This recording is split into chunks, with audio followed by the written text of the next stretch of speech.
ओम ओंकार स्वरूप देवनागरी ही लिपी प्राचीन लिपी आहे. संस्कृत, मराठी, हिंदीसह 130 भाषात वापरली जाते. त्याची ही काही टूल्स, त्या टूल्सचा वापर करून आपण प्रत्यक्षात देवनागरी लिपी लिहितो. देवनागरी लिपी फिजिकल पद्धतीने तसेच डिजिटल पद्धतीने दोन्ही पद्धतीने लिहिता येते. ही त्याची काही उदाहरणे आहेत. काही प्रत्यक्षात कॅनव्हासवर केलेली आहेत, तर काही डिजिटल फॉर्ममध्ये केलेली आहे.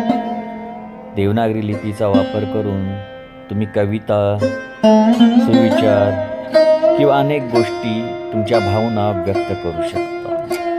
तुम्ही फक्त तुमच्या कल्पनाशक्तीला ताण देणं गरजेचं आहे. तसेच यासाठी जो महत्त्वाचा आहे तो सराव.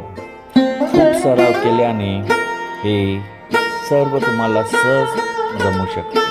ते कसे, ते हळूहळू पुढे आपण